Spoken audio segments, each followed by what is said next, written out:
All right, welcome back again. Consistency is key, and that's what we're gonna do. It might be a different day, but we're still gonna put out some good content. I am one of multiple personalities and hosts for this show. They call me Tunde.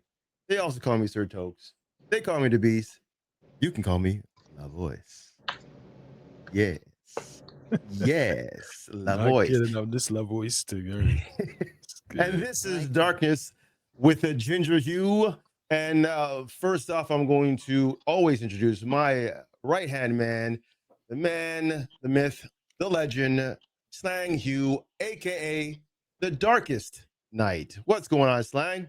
Greetings and salutations. Hope everybody's good on this fine Saturday evening. Evening, some places. What time is it over there? What, four or It's the something? evening. It's five. After Almost five is six. Right? evening, no? Okay. It's So, almost so six, yeah? dusk in this dusk Dusk.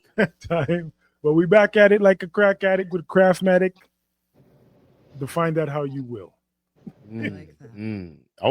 Okay. Well, and returning once again. It's almost like we can't get rid of her. She doesn't has the foot in the door all the time, but that's all right. We love Or her. do we want We to? love her.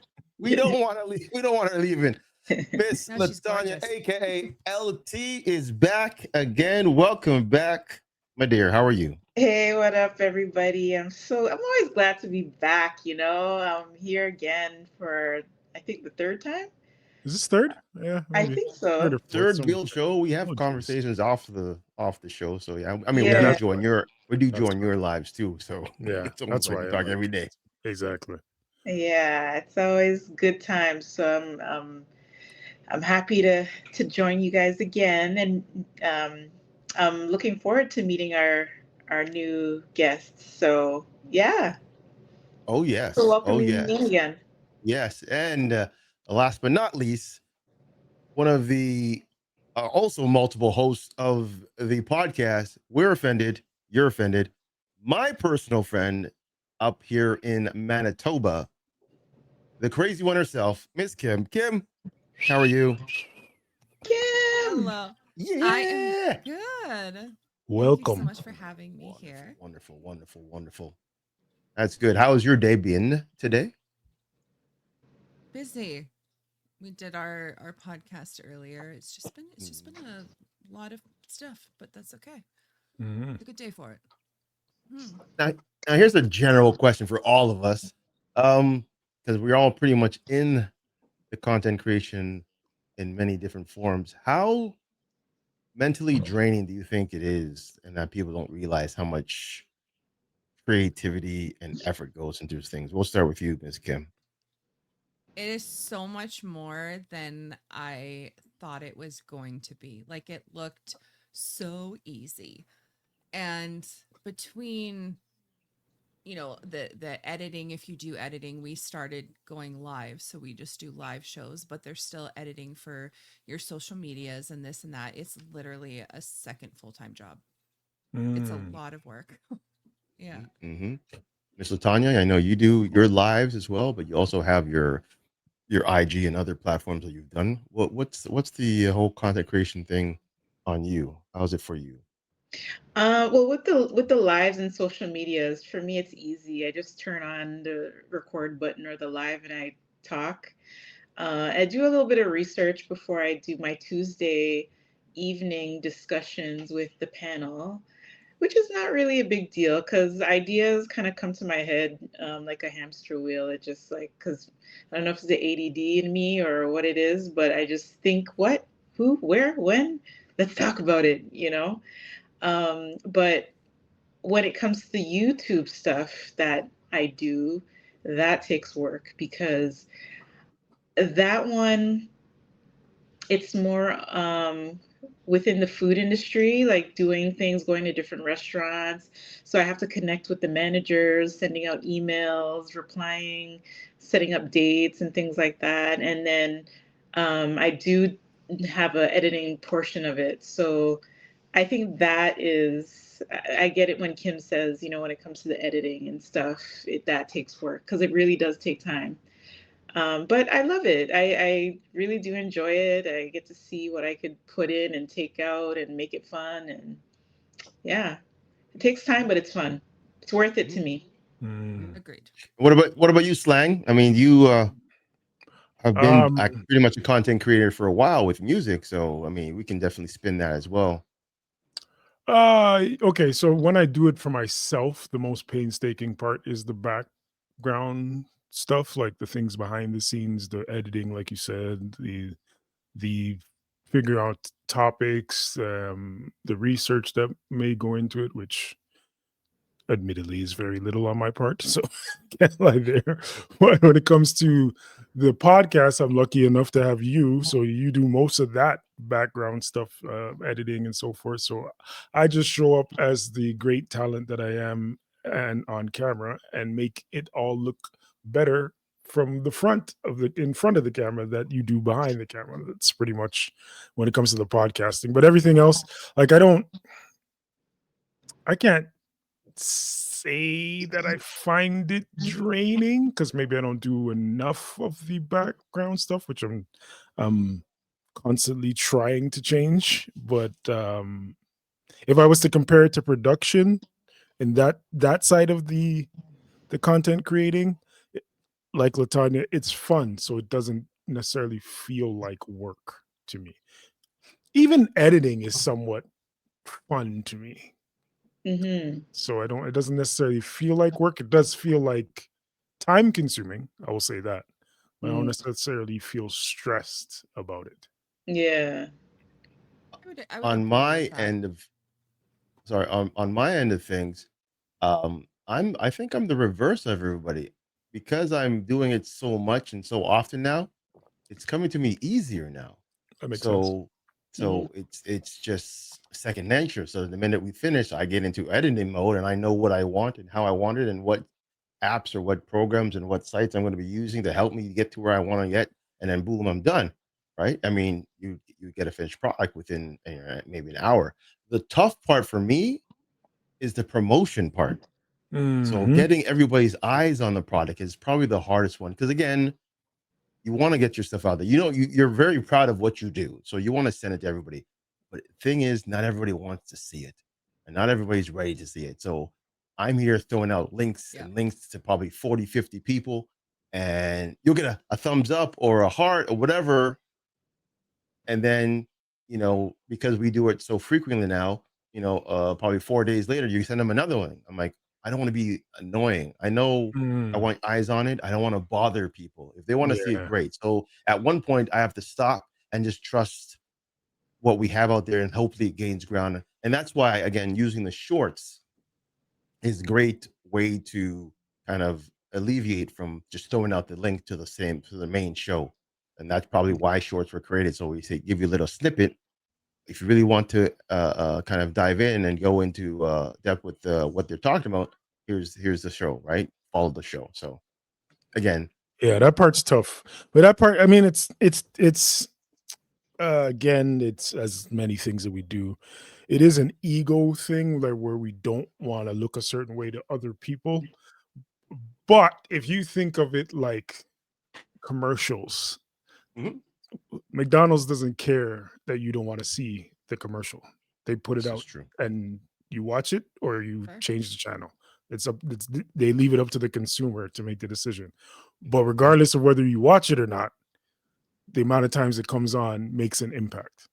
Yeah, because again, just because they're not wanting to watch it doesn't mean they didn't notice it was there. So Exactly. eventually, that link is going to be there, and you may one day, hey, what did he send me? Click, and then it resonates to whatever they're thinking about that day, and then maybe, or they thought about this a month ago, or they want to talk to me or talk to any of us about something that's on their mind. So Yep. I'll And if they continue. don't want it, block is an They can, option. yeah, they can always say no, or they can always Yep. say stop. I'm not Yep. That force too. feeding it. If you don't want it, by all means, just let me know and I'll stop.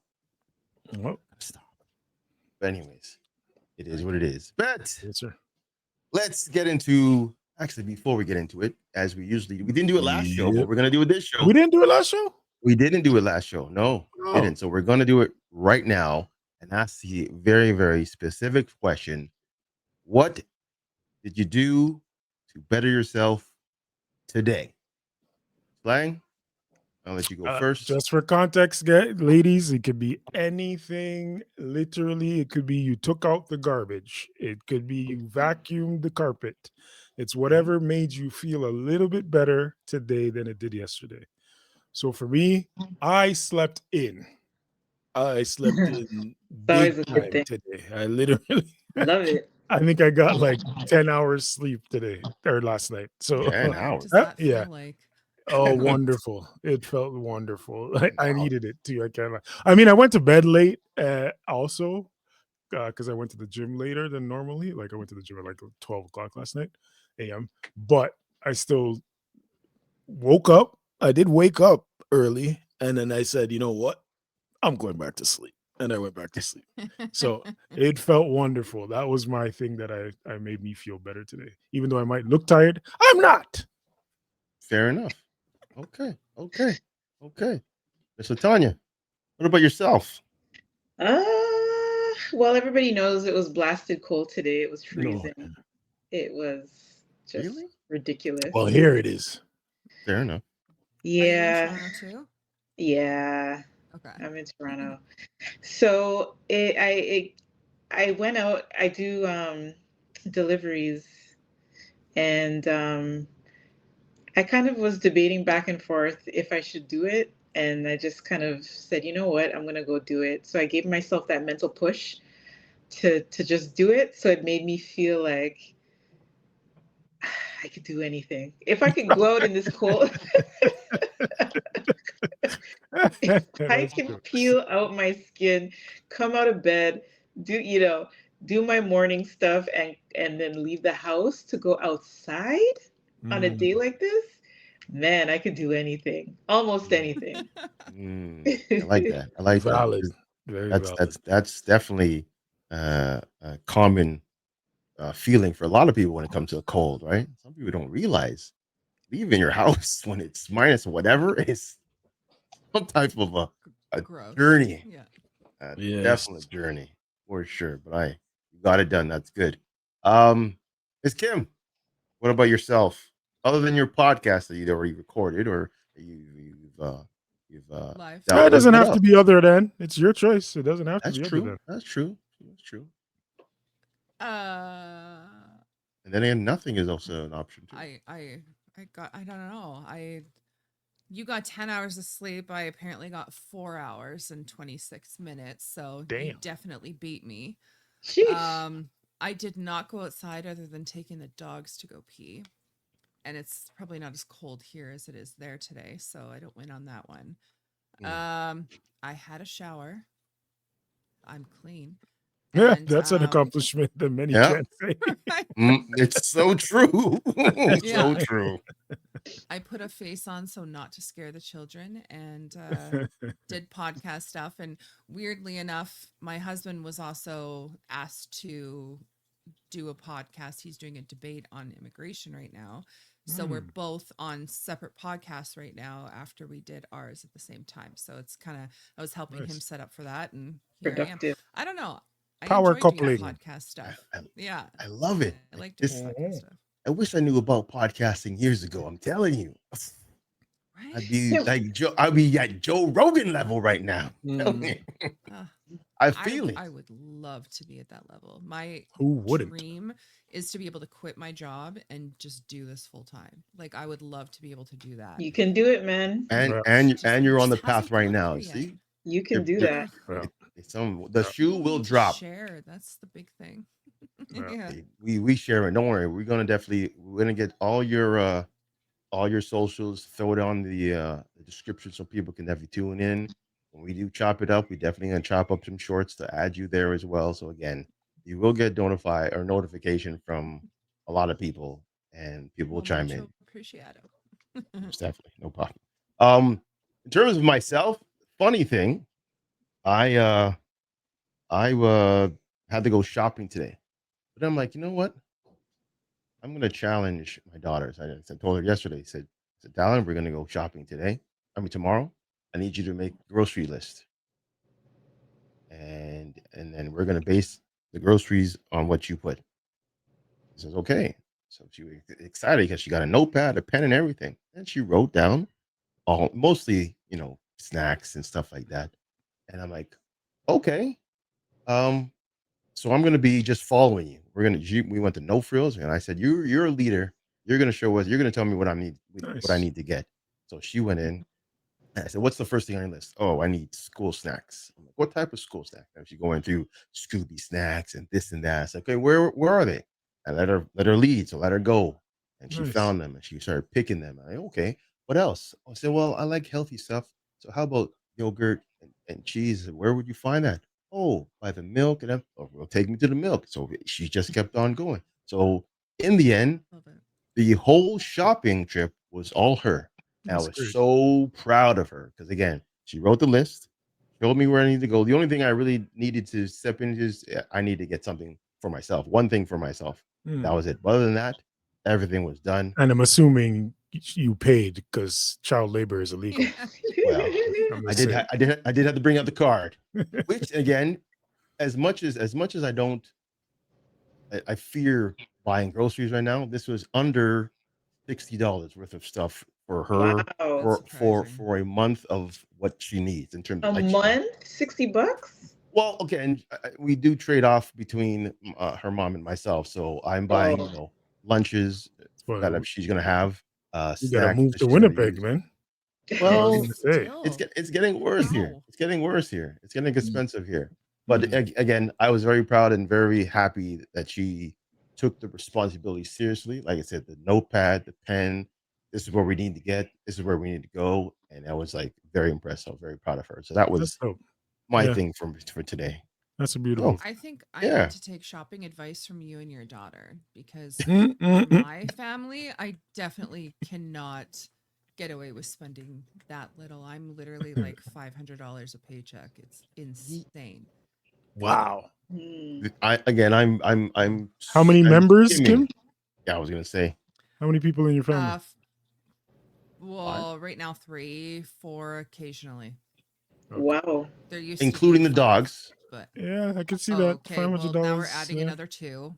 Yeah, Yeah, see, yeah, it's because that's yeah, insane. they're part of your family. I mean, as much yeah. as they're pets, they are gonna Yeah. cost some money to maintain. So that's Well, and one they're and the not same right cheap. there. Crazy. It's crazy And they're times we're yeah, living You're in. right. they're more expensive than the children you have. Sometimes. That dog food and stuff like that can get pricey, The right? dog food So actually isn't that bad. Like they don't really eat dry food that much, so I'll get like one big bag from Costco that's $65. That'll last me actually a couple months, but I have them on okay, raw food, and so the raw food that they eat, I'm looking at generally about 80 bucks or something like that a paycheck, maybe okay, 70. Okay. So it's okay, Still not adds up. too bad. Yeah, Adds well, up. yeah. But yeah. Yeah, definitely adds it's up. good. Definitely adds up. Okay. All right. Well, let's get into the hot topic for today. I guess we're talking about trusts in law enforcement or people. Is it just law enforcement? Oh Authority. I no, always say trust in authority. authority in general. Authority. I like that. I like that even better. I like that. So let me play the first clip that we have, and then we're gonna start with our questions from there. So let's get to there now and play. Here we go. Home invasion was set off by members of an organized crime organization. Police were able to observe 3 individuals casing out a home over a 36-hour period. Those individuals were armed with a loaded gun. And at some point later in that period of time, they had an interaction with police. It was a violent interaction where one of their cruisers were rammed. And that set off an investigation that led police to realize that there were multiple officers working in collaboration with dozens of organized crime members. And they had essentially flipped and were funneling information as well as their efforts toward organized crime in the city. So everything from drugs to auto thefts, gambling, all kinds of things here being involved. So yeah, a really big deal here today. And as you're speaking, David, we are seeing the images as part of this YRP investigations. These officers have been named. They are facing some serious charges here. What are some of these offenses and what are they accused of? It's a long list, and kind of like I told you there, everything from there are activities relating to illegal gambling rings, car thefts, to drugs and trafficking, as well as extortion, to sourcing illegal, or rather illegally sourcing personal information and leaking it out to organized crime. Now, that information that was leaked out was used in a number of violent altercations, including shootings. So a direct connection here between their activities and actual violent crime happening in the city. Tim Barnhart, one of those individuals charged with something particularly serious, a conspiracy to commit murder. So a little while back in that video we showed you, the would-be victim of that home invasion is a unit commander at the Toronto South Detention Center. That particular individual would have been the victim of that home invasion. All right, there you go. A Crazy. lot of information there. That's Crazy, Kim? crazy. So Yeah. here's Oh my God. our first question. How much trust? do Well, before we really- get to that, Tux, let's just talk about what we just saw. Like, what does everybody think about that? Just the information we were just given. How do you feel, or what's the things that come to mind from seeing that clip? It's madness. It's madness. When I first heard about it, I had to watch it at least 3 times to just because I was in disbelief. I was like, what? Mhm. And then I watched it again. Wait, what? Did I watch it again?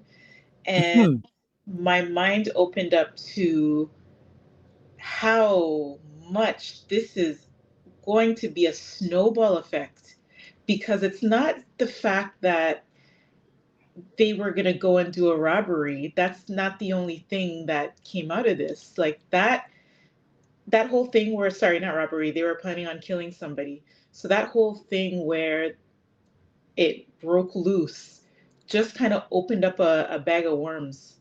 So all these things are going to come out. Like I know we're going to get to this in conversation, but it's a lot. It's a lot. Like they are going to have to go back and retrace everyone's steps and what they do. People that are in jail that are falsely accused. Like it's just so much. I was just taken back. I'll say that until we get into the grits of it. But yeah, taken back. Yeah. How about you, Kim? Yeah. I'll definitely agree with that. It's funny because we were just talking about or I was just talking about when I was by myself. That there was that was really weird.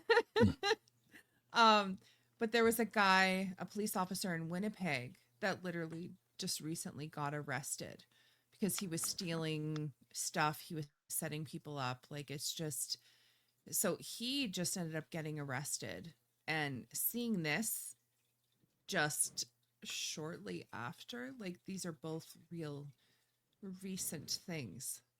So I don't know.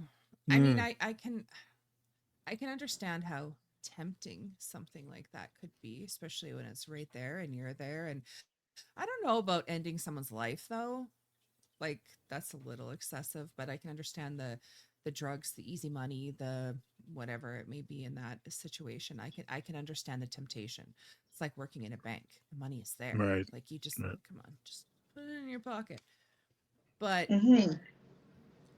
it's crazy to me that these people they're held at such a higher standard, and this is what they're choosing to do with it. I don't know how long they thought they were going to get away with this, but I will say that it is refreshing to see in both the Winnipeg situation and in this situation that they are actually arresting and going after fellow police officers. It's not just oh, you're a fellow man in blue, so we're going to protect you. We're going to just swipe it under the rug. And to me, that's refreshing, is that there's actually going to be some sort of justice for cops that are giving good cops a bad name. It also brought curiosity to me, to add to you. Like, it made me wonder, like, what this fellow officer that's supposed to be a brother do for you to plan a hit on him. Like, what did he know that you don't want out there, or what did he sleep with someone's, like, what, like, I want to Mm. know what it is that would want a crew of them to plan and plot and try to take this man out. I But have I It have was a my fellow theories, but police officer. it was a You're trying corrections to. manager. It was a corrections manager, to be exact. Oh He wasn't shit! I missed exactly a police that. officer. He was a corrections officer. But I'll give my theory after Mm. Tokes gives his thoughts. You want me to? Oh, you want me? Listen. It runs deep. Like what Latanya was saying. Like, there's got to be a reason why someone flipped, because it's not uncommon for stuff like that to happen for years. I mean, before we were born, it's been going on. been going on. So it's just like I said, someone rubbed someone the wrong way or got too cocky or whatever and let it slip. And the other, I don't know if it's young or old, I don't know, didn't like it. They want to make a stop. So they changed the game. So again, that's just one situation. There could be 50 others in many other different situations that are going on. They've had corruption in the LAPD. They've had corruption in the NYPD. Like, it's everywhere. So it's just the most recent happening here. So it's sad, but it's true. It's always going to be there. No matter where you go, it's always going to be there. So Yeah. what about you, Uh, Stan? well, I mean, it's just a reminder that these guys and gals, whoever's involved, they're humans. They're not police officers aren't superheroes. They aren't above wrongdoing. They're literally just men and women like us who are doing a job. And once we realize that in the public, that high standard that we hold them to may not be so high. Like, they should be held to a high standard because of what they're supposed to do. They are supposed to serve and protect. But I've had many a job where I didn't do the job exactly how it was supposed to be done. I'm not saying that, I'm not saying I'm stealing from the till, or I'm putting product in the back. When I worked at the Gap, I did that though. But anyway, and like that will be looked as, ya. oh yeah, that's nothing. But these police officers are doing that same thing just on a higher scale, and they're morally held by the public to a higher standard. So they shouldn't be doing these things. But am I surprised? Not on any front am I surprised, because like I said, they're just humans, and this is not new. Every police force probably in the world has had some type of scandal of police doing things wrong. Probably every single, and if they haven't had it yet, it's because nobody wants to look deep into it. So I'm not surprised. There's a couple of things that I noticed in the video, and to kind of give my little theory on how this came down. I wonder if somebody ratted out the cops, or were they following the criminals? Because it looks like the cops were just happened to be on the scene at the same time doing their security work for the criminals. So I the criminals question could do that. what they did. Yeah, I And questioned that yeah, too. I wondered if there was a mole that was planted just to watch from the beginning, or if someone was just fed up and said, "Yeah, I'm telling, like, I'm done. I don't want to be a part of this anymore." But yeah, you're right. I mean, I don't know if the cops themselves were told on. Even if somebody obviously told. That's Oh, how the police knew that Could have this been was a going could down. have been a criminal that ratted him out. Right. It could be a criminal that ratted on everybody, but Mhm. it could, what, from the video, my question would be, did the criminal just rat on the other criminals, and the cops the dirty cops were on the scene as well to help commit the crime, and they just happened to get caught as well? Coincidence. Or did they know about everything? Like, did they investigate the entire thing and catch It's everybody at once? that's why I usually wondered if Sorry, go ahead. It usually starts with coincidence. Hey, this is out of place. Why? And you pull that string, and then and you follow the trail, and you're like, oh, this connects to this connects to this. Then you have, oh my gosh, this operation, right? That's usually how it happens. So you might be right on that part. Is that they just peeled a layer of what by mistake or just by circumstance, and then they have a whole new situation on their hands. But yes, go ahead, Tanya.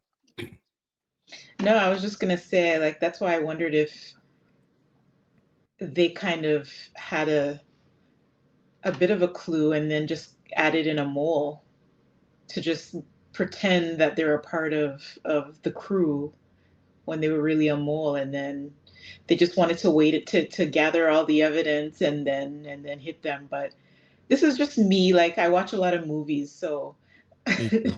Me too. I'm actually with you on that. I'm like huge into like true crime and stuff. I'm totally with you on that. That to me sounds like not only a good movie plot, but Very good a movie. really yeah, Wait, they've already probable done that. What are you I guys already talking think about? I I know. already Departed? I don't know what. Yeah, over and over they've done Oh, yeah. Crooked Cops. That's what I'm But, saying. this will probably be another one. yeah, I was gonna Sure. say that. I This think will they're be gonna another make one. this into a movie or some sort of Yeah. something. Oh, and the other thing is, Hoping. speaking of movies, so my movie watching brain, the correctional officer, because it was an organized crime thing, it could be a thing where that officer was involved in whatever, distributing whatever in the prisons, and maybe he decided not to do it anymore, or he was interrupting their distribution pipeline into prisons, and they're like, okay, the organized crime guys are like, we gotta get rid of this guy, he's not playing ball. And this was I'm the result of that. Wow. I personally think it's probably your second option. Um, did you guys ever see or hear of that documentary, The 7-5? Yes, I sent that to you, Tanya. Was it the 7-5 that I sent to Oh, you is that what it's called? about the New York police officers? Is that one? Yes, the 75th Yeah. precinct in New Oh, York Yeah. Police Department in the 80s. Yeah, so when you guys That's were the both gang talking unit. about how this has been going on for a long time, that's what popped in my head. It's a really good documentary, by the way. But Yeah. yeah. I need to watch that. Even Mhm. American Gangster with which is based on a true story Denzel. with Denzel, and remember the crooked cops that were pulling him over and Mhm. saying you got to pay a fine if you're gonna do this here. Mhm. And it's the ramparts in LA, like there's it's just we just spoke about Winnipeg, like Yeah, it's not Winnipeg's there's just nothing just shocking. but the Winnipeg and Toronto is just the right now, whereas this has been going on for years and years and years with different places, different around the world. And again, we won't hear the stories about the corruptions in Africa, in Thailand, in China, because they probably have it even worse based on their oh leadership, yeah, right? could you imagine their corrupt police system? I could tell you They, about they're Jamaican. probably Probably one and the bad same. They're news. probably working with each other. So the corruption is not really corruption if they're feeding into the pockets of the people that are the powers that be. I could tell you about the I don't know if you get Tanya's probably heard of this, the Jamaican police, the right or left. Uh-huh. So when they pull you over, they'll say right or left. Right meaning I write the ticket or you leave me some money. Wow. Oh, Wow. nice. Okay. Corruption Okay. with a Yeah. capital C. And they don't do it to tourists, but they'll do it to the locals because they know better. Yeah, I mean, when I was in Will you take Nigeria the last $5? That's all time, I got. they had people, they had officers, well, not they, but officers made a makeshift blockade, and they even brought the whole bar, that bar that they brought one out there with pillars and whatnot, and they said, "Hey, you guys can't pass unless you give us a fee." That's it, right? Like at one point, I saw a police officer fighting an army, a National Guard type person in the middle of the street, weapons and all, fighting just physically. Because again, it it's just how it is. Corruption is Wow. deep, so Wow. it's crazy. It is Wow. crazy. I have a quick question that just popped in my head as you guys were talking. So this is for the men. I wanted to know, um, living how you're living from teenager, from when you started driving till now, if you've ever been pulled over by the police officer. You've Hell been, yeah. both of you? Both of Yeah. you guys? Yeah. Oh yeah. What was Now, your, oh, go ahead. No, the answer the question reason.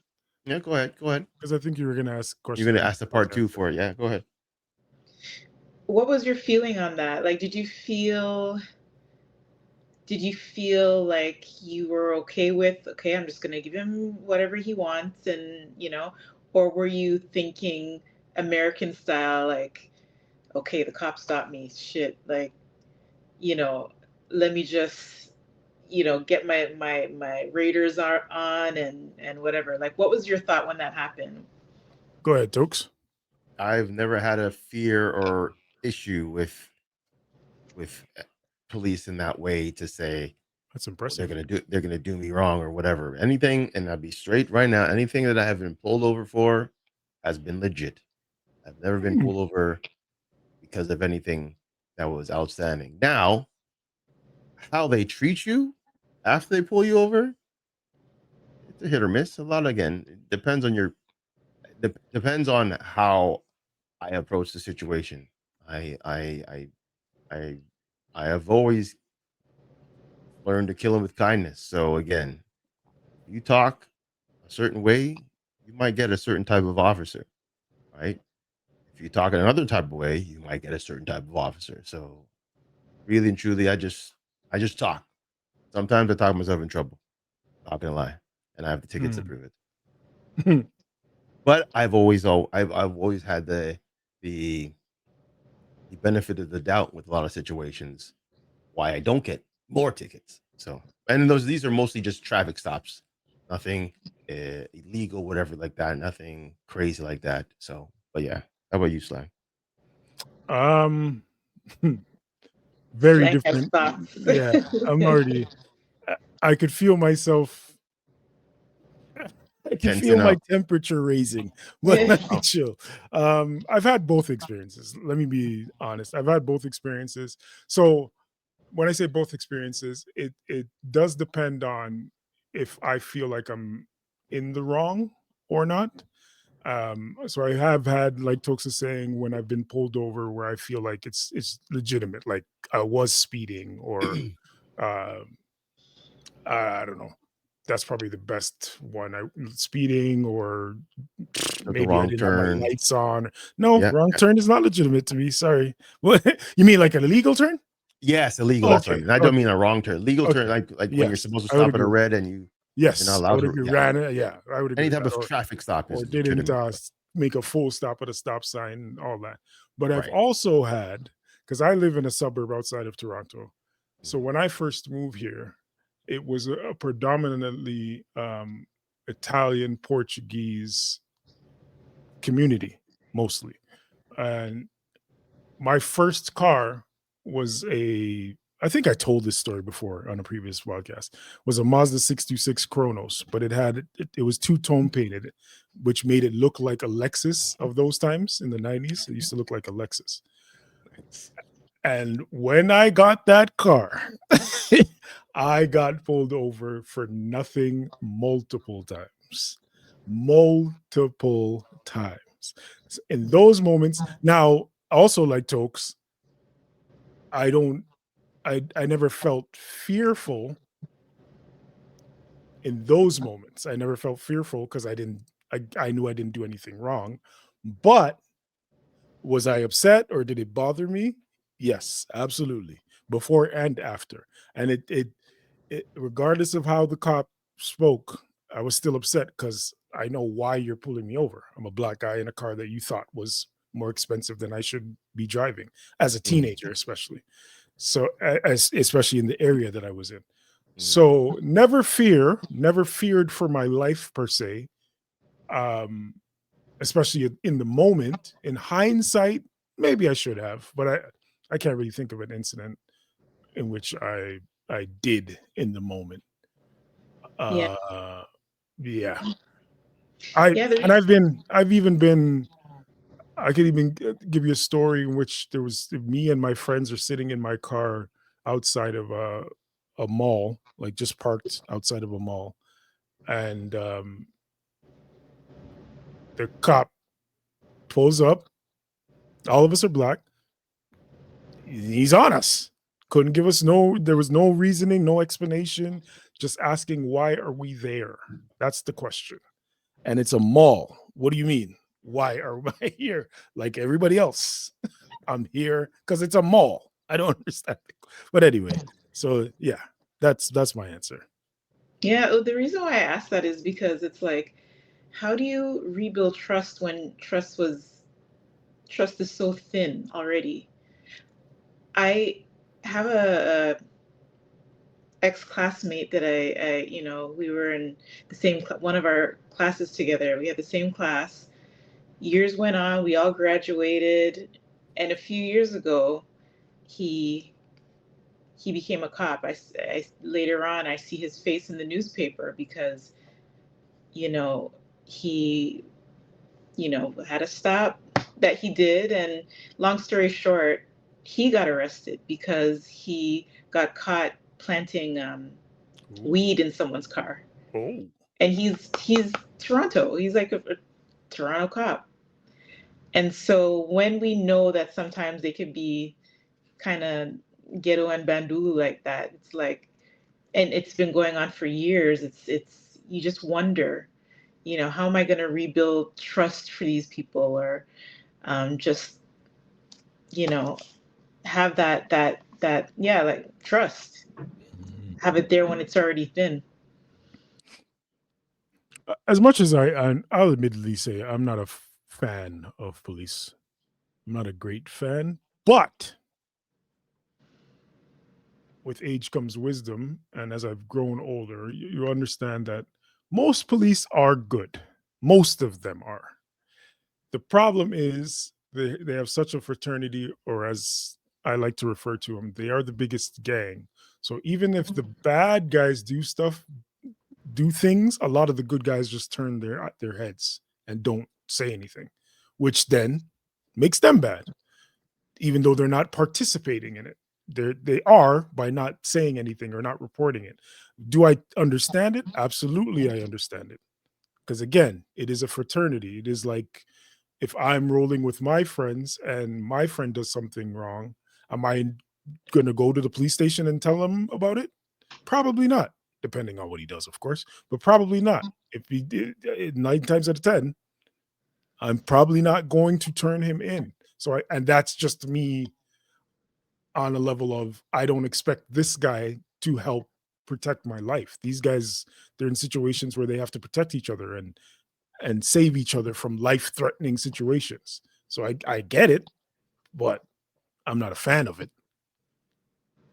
Now, here's my question on that though: is this just for the law or just everything in general when it comes to protecting each other? For instance, there are very, very elaborate stories of police officers or people in uniform or people of in law enforcement cheating on their spouses or having alcohol or drug abuse problems and so forth. Do we still hold them at a higher standard because of who they are, or are they just human when it comes to that? Because just because they're an officer doesn't mean they're having issue. They're not having issues at home. Just because they're an officer doesn't mean he's going to be on the straight and narrow, no, outside of the uniform. You know what I'm saying? Like he's not going to have that ideal. People think that officers or people in uniform are always going to have that ideal life, right? White picket fence, coming home with 2 kids, wife is either home or working and doing whatever, and they don't realize that no, they're just as normal as you and me, right? They have their money problems, they have their relationship problems, they have their health problems. So are we judging them just because of the law? Or are we judging them as people as well and based on what they've done in the world? Anybody can chime in on that. Can I say something? Yeah. Um, I know, like, I have two parts to this. Like, one is answering your question, and I know that you asked the guys the question, Hmm. but I will say, just throwing it out there, take it as you will. I myself have been pulled over by the police, whether I've been pulled over once and I have been stopped by the police while they've been driving by multiple times, more times than I can count, um, because I looked sketchy. Nah, So, yeah. I mean, in some situations, it was a big nothing burger where it was okay, fine. In other situations, I was put into the cop car and either driven home, or I had to have my friends kind of stop me because I was making matters much worse. So, Mm. I mean, I don't know what it's like in Toronto. I know what it's like in Winnipeg, and in Winnipeg, for me personally, it didn't matter the color of my skin. If I looked sketchy, they Mm. were pulling me over. Mm. And I don't think I looked sketchy, but apparently I do. I've been stopped at the mall and demanded my bags to be searched, and which I refused. However, doesn't always work out good for me. But just throwing it out there, take it as you will. It's very And valid. It's not reserved to a color for sure. It Mm-mm. might happen more to certain people. To It's men. definitely That's not why I reserved. right. asked the guys Definitely not reserved. specifically, because I wanted to get that guy side of. Mm. But But yeah, Kim, I totally I have empathy for what has happened, and it's not fair. But I do want to ask though, she when had another those part. Hold on now. She had another part. sorry. Well, if it's still pertaining to what I just answered, I'll let her kind of go before I get into Mm. answering Tundi. Go ahead. I was just gonna ask, when they did pull you over, what were your thoughts and how did you feel when they pulled you over? Did you feel like, it's okay, like everything will be fine, I'm just gonna show them the card, we're gonna move on, or did you kind of hesitate in emotion with Oh, I was Hell scared shitless. raised. The to be fair, like when I was a teenager, I was a lot more rebellious. I was scared, but I had a lot more to say when they demanded to search through my bag. Weirdly enough, I was taking law course at that time. So I knew the proper things to say so they could not search my bag. However, in other situations, when I was in Saskatchewan and I was pulled over, or when I was in Winnipeg and pulled over, or pulled over in the vehicle, the one time in Winnipeg, I was really drunk, we'll just say. So my mouth started going. I was kind of just not really caring too much at that moment. But a sober me, I was shit scared. When I got pulled over, I was not, I was literally like, the guy's coming up, my hands are on the wheel. I'm just like, I didn't want to move. I was like, hey. Like I was not I was scared. I've known other people of my color who have been pulled over and not great things have happened. It wasn't a, for me growing up, it wasn't a, I personally did not notice certain people being targeted more than others. It was just our area. Transcona was not a very good area. So the cops were constantly there. They were at our school a huge chunk of the time because of fights breaking out. So it was, I don't know. For me, Yeah. like I said, other than when I was drunk that one time and I really didn't care, I was scared. I did not feel safe in the slightest. A man coming up to me in uniform with a gun, no. Mm-mm. I hear you. So Speaking to what you said too, Kim, there is that, I don't want to say the word misconception because stats do show a certain thing, especially in larger cities, but there is a misconception, for lack of a better term, that it is a specifically a race thing. It's more of a economic thing. Police spend I will more agree with that. time in impoverished areas, regardless of the color of the people that are there Mm, than they yep. do in other areas. I've had this quote unquote debate that went to arguments with people for so long about when they say, well, yeah, but then why are these people always getting in trouble? I said, well, if you watch anybody for 24/7, 365, you're bound to find them doing something wrong at some point. 100%. Yeah. So if you And sit your cars in these areas all the time, Mhm. of course you're going to find criminals only in those areas. yeah, Because you're not in wherever, Halton yeah, Hills or Richmond Estates. You're not over there right. looking for people unless you're Wellington Crescent called. in Winnipeg. Yeah. No. The bridle path and all that. Yeah. Bridle path. You're not, You're unless they right. call you, you're not going up there. Or if you're going up there, it's because you followed a car from the bad area. And now you're like, You there. what Yeah. are you doing here? Yeah. Yeah. And to kind of piggyback on that, a lot of people again confuse it with race, but again, as a black man living in Winnipeg, I rarely get looked at because of my skin color. Now, Aboriginals though, and the indigenous people, they will get looked at more so than me because that's the majority. Predominantly impoverished people in that. Yes, Yes. right. So that's why I say it is a race thing, but it's not a race thing. It's more You know what I'm economics saying? than race. It's I'll more be when you one to yeah, admit that. It's when more you say I'll yeah, agree it's more more than- economics. Yeah, I'll Yeah. agree with Slang on that. I think it's more economics because T-Town is not a 100%. rich area. It is a more impoverished area. We were on the wrong side of the street. It was so weird because I was off of Kildare. This side of the street was all the new development. This side of the street was all the poor people, and I was on the poor people side. So 100%, there was constantly cops around. Like Yeah, you yeah. couldn't go anywhere without cops being there. So Yeah.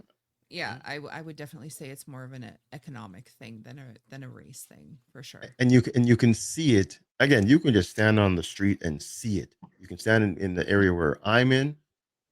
You'll see two cops passing by. You go to well, Kim would know the developments. I used to work right down there in the development. It's pretty much like Walner or Jane and Finch, and you stand there and there's cops circling, Oh, yeah. circling. Mhm. Cops are parked, or cops are just doing their patrols because again, based on the location, they're going to think majority of the things that are going to happen are going to be here. Now, a crime could be definitely happening Wellington Crescent. Somebody could have got, but no one's there, 100%. right? No one's there because all the efforts are in these areas, right? Which is why it's Mhm. sad, but yeah, that's how policing is done. I agreed. Even in the town that I live in, like I remember I went a very long time without hearing sirens, and when living in Transcona, that was literally what I would go to sleep to, is literally the sound of sirens all the time. So out here there was nothing, and then the one time I did hear a siren, and there's been a few, but the first time I heard a siren, I was like, what's going on? I'm like Yeah. right away Yeah. at the window. I'm like, is everything okay? Like, this is weird. I'm not used to Mhm. this anymore. That's funny you say that because I've experienced both too. I lived in Downsview, Jane and Wilson. I've lived which is just down the street from Falstaff or Chalk Farm, and these very known Mhm. areas in Toronto, and I would hear sirens all the time. But living in Brampton, not so much. And what's funny to what you just said is I've come outside of my house often, or a few times, I shouldn't say often, good amount of times, and seen police cars on the street, like 3 or 4 of them on my street with their lights on, but I'd never heard a siren. So that's so interesting how Yeah. that happens. happening. Why is it that way? But Exactly. I know why it's that way, but that's a rhetorical question. Exactly. All right, let's get into some questions, or let's get with the let's get into some in-depth questions with what the topic we're talking about. So we'll start. I'll go back to the. Actually, you know what? I'll start with the other question here. If you saw someone doing wrongdoings at work, would you tell, or would you mind your own goddamn business? Anyone to chime in on that? Who's going to rat, or who's going to just say, allow it? It depends what they're doing. It Yeah, depends who they are. Let I me wanted give, somebody to Not say it gonna first so I lie. didn't look so bad. let me Give her some horns for that one. Horns. The same thing. 100%. It depends who they are and what they're doing. Yeah. They're doing something really bad. You have to gauge it. I don't know.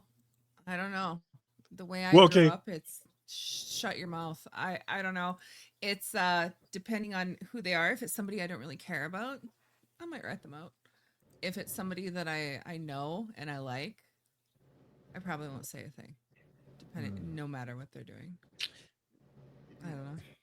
I'm gonna continue. That's I'm how a you go horrible ahead. human being. Sorry. No, you're not. No, You're not. no, you're not. You're a normal. At least not by my standards, anyway. You're fine. You're fine. But Miss Latanya, what do you got to say about this? She's been thinking hard about this one.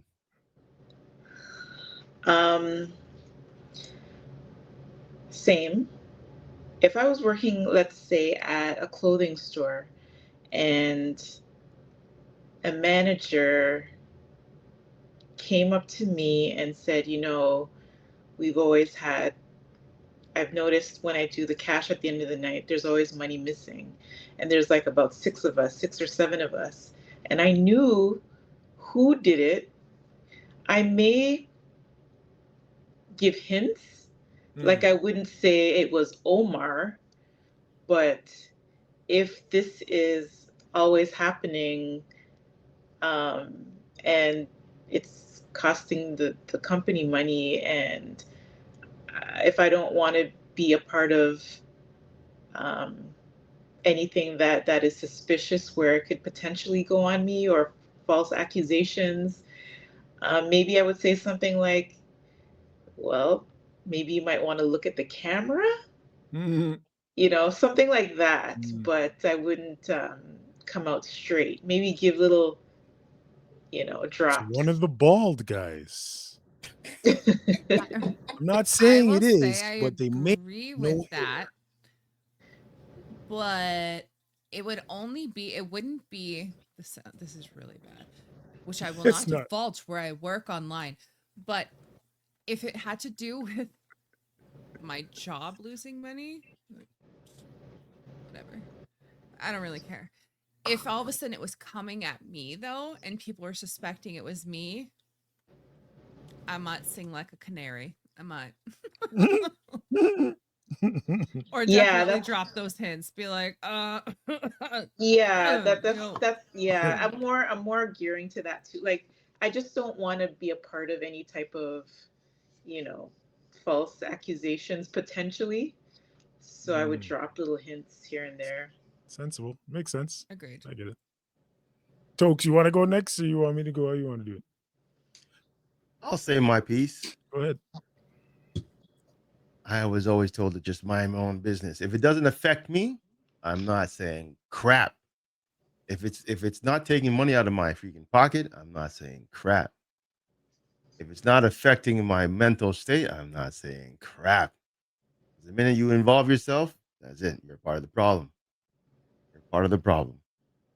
So yeah, I would always just let them deal with it. Now, if they try to involve me, I might have to tell them, yo, go on. But really and truly, if someone's doing something wrong, that's their business. Would it? Can I ask you a question? Would it depend? Is this like for everything, or would it depend on the severity of it? Like if you saw somebody stab someone, or it could cause them to, pass or whatever, would you still?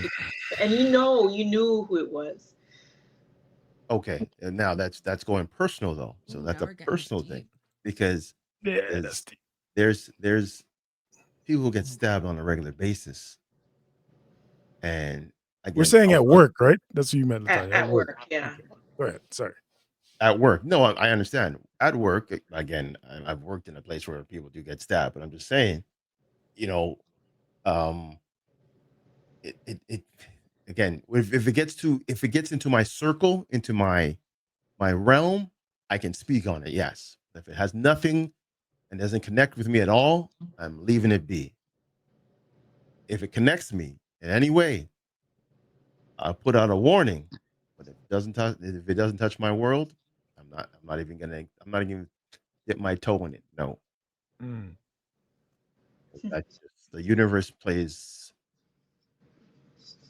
amazing tricks on you. And it can flip the whole thing on you. I've seen it happen. I experienced it myself. So again, it is what it is. Keep yourself clean. No one can say shit about you. I could see that for me talking about myself, the severity of it. Because if I saw Bill and Jane were having an affair, then I'll keep my mouth shut because it has nothing to do with me, and whatever's in the dark will come in the light. It's just more things that could potentially have me in the mix. That's all I have to say. What if you're friends with Bill's wife? If it's my friend, my good friend, that's a good question. I'm still of the mindset of not, like 9 times out of 10. That's similar to what Kim was saying. I grew up, I'm not telling nobody nothing for nobody for nothing. That's just where my mindset has always been. Even if they'd have to be arresting me for a crime for me to even then, Still not saying nothing. I may not say nothing depending on the severity of the situation and the closeness of the friendship.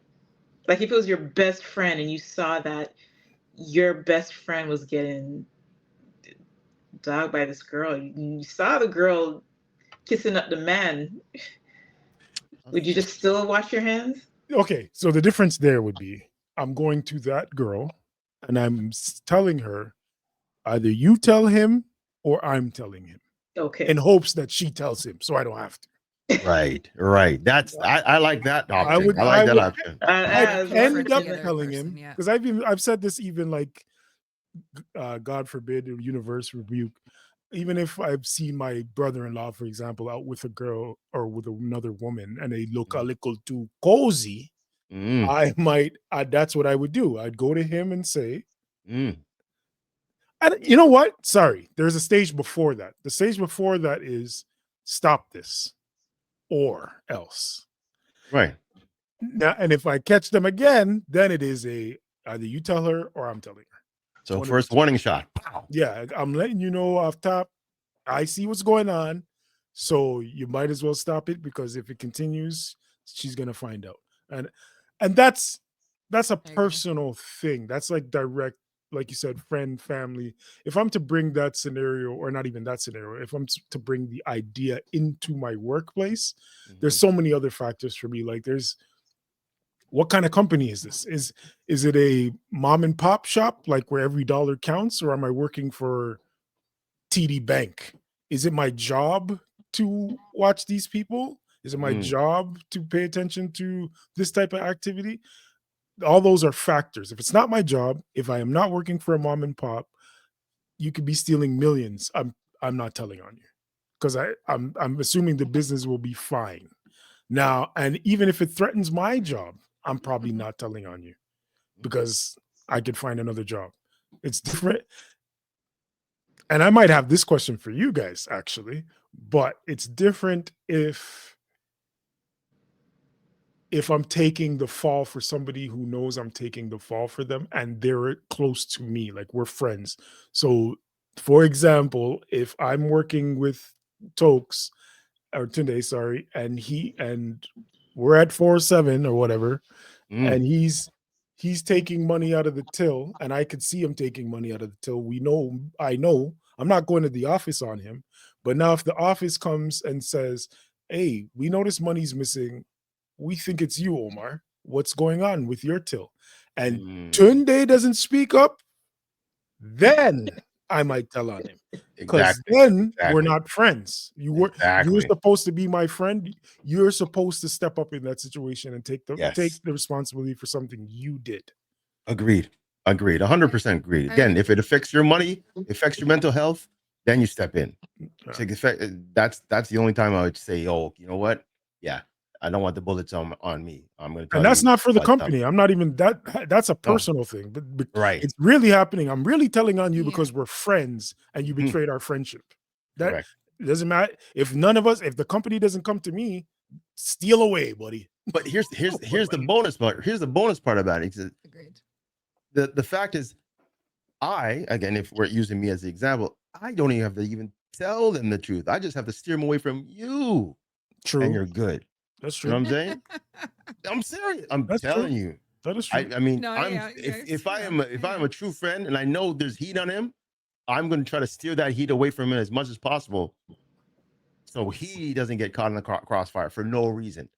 Again, I'm not trying to say that's something that I'll do on a regular basis, but I'm just saying I'd rather protect my friend than the company. Yeah, me too. So I that's my would thought agree with process. that, and that's why my first thing was depends on who it is.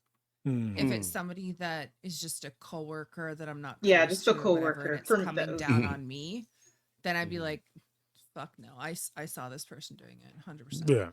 If Right. it's a coworker that I'm close with, then 100% I'm not going to be sitting there ratting them out. I'm either going to be telling them like, yo, it's coming down on me, so we need to figure something out, or you better turn yourself in. Right. 100%. Right. Yeah. Fully agree with that. 100%. If they let you 100%. take the fall, then they're not a friend. And I'm not going to Facts. take the fall Simple for as someone who's that. not a friend. Nope. Yeah. Yeah, I've seen that multiple times. I get it. Back, Okay. sorry. So Yeah, go ahead. to back up a bit, there's when you were asking the questions about the morality of police officers and their home life, and or Mhm. is that something that's a factor? Not for me, because again, these are humans. And I feel the same way about politicians. I feel the same way about anybody in authority. I don't expect them, unless they tell me that's what they're doing, I don't expect them to have a perfect life, Right. which is also why I don't believe in any of them. But they go hand in, and they're human, so I don't expect them to do anything perfect. In fact, I kind of expect, call me a cynic, I kind of expect the opposite. And if they're good, that's a bonus, especially in positions of power. Yeah, the only thing that really differentiates people that are in power in terms of politics is just the title. That's it. Oh, you're the president of this. Okay, what were you 20 years ago? Just a guy on the street, whatever, working at whatever place, I mean, you've taken the same path in life, right? You've done whatever you need to do. It's just you went this way and I went that way. That way got you into office. My way got me into this job again. But again, it's just the name on the door, the name on the desk that makes some people think that they're above the law or above the people. That makes it more important. That's all. But again, in the end, everyone bleeds. Everyone dies. Everyone I gets will agree. sick. I'm actually glad you Go ahead. brought that up again, because I completely forgot Hmm. what he had mentioned that I was going to mention on it. So thanks for bringing that up. Okay. Okay. Welcome to the pod. Yep. Happens all the time. There's my ADHD. Welcome back. It happens all the time. Yep. Welcome back. I've arrived again. So with that aspect, with the whole, are they human or should they be held to a higher standard? I'm personally a little torn with that.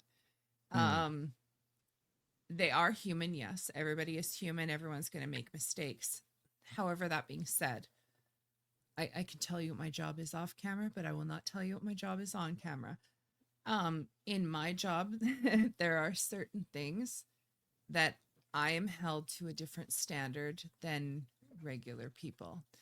If I were to be pulled over with a DUI, I would lose my job. There's a lot of reasons why I would potentially or could potentially lose my job. So in that aspect, I've been working where I'm working for 14 years now. So there are certain things that even though I might want to do because I feel like I'm fine, I'm not going to be stupid enough to go behind the wheel because I could potentially lose my job. So, and the thing is, even when I did get pulled over, the one time when I was driving by the cop. Trust me, that plays no weight.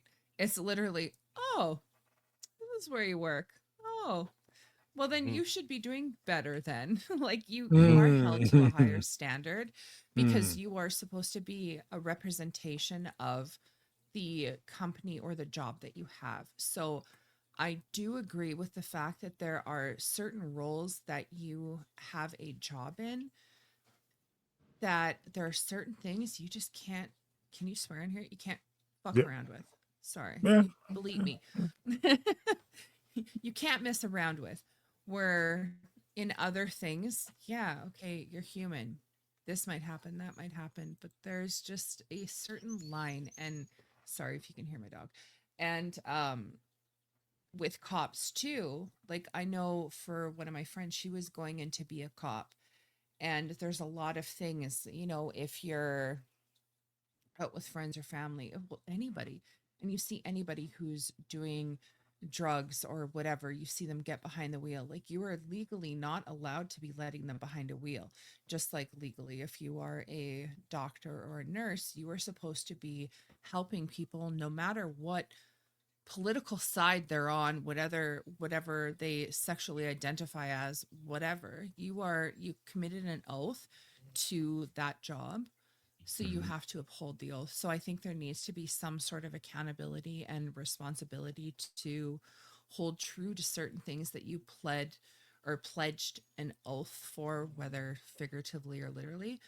But in other situations and circumstances, yes, we are all human. We're going to make mistakes, but in certain jobs, you need to realize that you are in said job, that you need to be above this.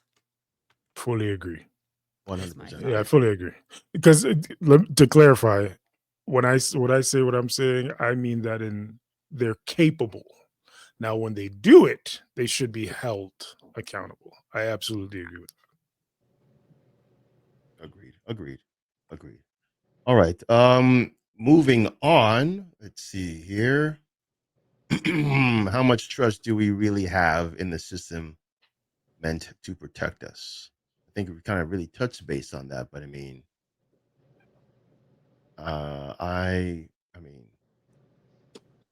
I'm torn myself with that because I'm like, we just saw footage or information about what's going on behind the scenes, but I'm like, okay. Does it change my opinion on police officers? No. Like I said, people are people. As long as, again, it sucks, but you're bound to see that. So it doesn't change my trust on in them. As in, it doesn't diminish it or it doesn't improve it, or both. Both. Uh, Yeah, both. Again, it's weird. It's weird, disappointing, but again, like we said before, there's many others that are amazing at their job. So that's my stance on that. So Tanya, I know we haven't heard of you for a while. What do you say? Well, my question, I guess, question I want to put out with what you're saying is, it's like who, after all this stuff is going down, which is continuing to go down, it's like who watches the watchers? The You know, like watchers. The watchers watch the watchers who were watching the watched. like This is true. That's Or really how they it are them. goes. you think with all this, and in the end, the stuff watchers are going- us. like it's like who, with all this stuff going down, like do you think they're going to change the system in a certain way to, you know, have people watch the cops? Not No. us, but like No. people in the system. Like I don't even know what to expect after this whole thing. I don't know what to expect, but it's like who watches the watchers? The people that are supposed to be minding us. What I It's called find a system for real, though. It's called a system for Yeah. a reason. I don't even know if it's the right question, but No, that's a good question. That's a actually good question, very but it's good the question. system It's called the system for a reason. The It system works protects together. It works. everyone. It works in tandem. So, I mean, it's a great question. We will never have the answer because there's always someone protecting or watching the watchers who are protecting the ones who are making the bad plays. You know what I'm saying? I'm actually very curious as to, again, movie brain, why this even became public the way it has. I would venture to say they didn't have a choice. Like somebody leaked it to some press, and they said, "Okay, let's get ahead of it," type thing. That's what I venture to say, because That is the only reason. again, as we all pretty much agree, this is not a new thing. It's probably goes on more than we will ever know. So what's happening to the guys who are getting caught and we don't hear about it? What happens on a daily like, for example, this is spread to my district, Peel, where there's 3 officers that have been suspended in connection to this whole thing. So they're not even in the same region or department, but it's also catching guys up here, and they're suspended with pay. They're just not on the job. So is that a punishment? I think that's so stupid. I never understood that. No. So dumb. So having said that, like, so retarded. That's not a punishment. That's vacation. That's what that is. But so if that's what's happening, and we don't even know the involvement of these guys as well, we may not get I venture to believe we're not going to get the depths of this whole entire story, except for a movie 10 years, 20 years from now, or a documentary 10 years, 20 years from now that tells us what happened. And it might even be a bigger conspiracy than ever. Nowadays. Well, that's true too. That's true. It might not be 10. You're right. It might be 2, but it'll definitely be by the time we would have forgotten as the impact, how impactful it was today. It'll definitely happen by that point. Because again, they're gonna wait till this dies down before they report anything, which won't be on the front page of the news, unless, of course. And sorry, I'm long-winded. Mm-hmm. It can also be a political play that somebody doesn't like who is in the leadership position, and they want him to resign or get him out or give him less clout or less power. Okay, we know your officers are doing this. Here, bam, got him, and we'll see. But I don't expect spiteful minds. Yeah, I don't expect much change. I think it probably is going as big as it is. To answer your question, Slang, because of the severity of it. Like, they went to go kill somebody. And so I think with the chief obviously knowing about it, and his backup guys, they're like, okay, we got to dig up some more. And then I don't know if they knew it was going to be this big, but like I said, it's still going, and they're finding out more stuff. And so I think because it opened up that can of worms is why it's so public and so big. Makes sense. It's the severity of what was being done. Yeah, that's why it's exposed. Because I mean, you have a lot of people that have been involved with racketeering and what's the bribery and all that, and you'll hear, oh, this person is up, for a couple because of this, or they'll move them to another district or another division and whatnot, and then they live off and do whatever they need to do. It's the severity that makes it the way it is. You're talking murder. Well, yeah. We're going to expose that. Yeah, valid. That's very valid. Right? Because again, even on the flip side, a lot of police won't talk about the actual goings on that's going on in the world. Like, again, there's still people that are definitely picking up cash for protection in some places in Toronto. The mob is still there. Protection. That's what I was thinking about too. Yeah. I mean, there's a lot of people that, I mean, oh, you're in a bad place of the city, and your business, we love your business, but for you to protect your business, we're going to have to take a little bit. Right? It happens. It might be a new age. It might not be cash in hand. It might be an email transfer. It might be something. but it's going to be happening, and we're An not going to hear email about it. transfer.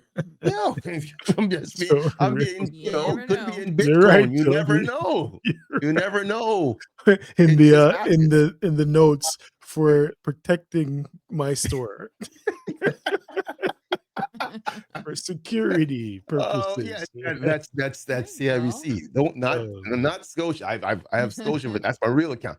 CIBC account. That's where that's where all the stuff goes into. So yeah, I mean, we won't hear it all.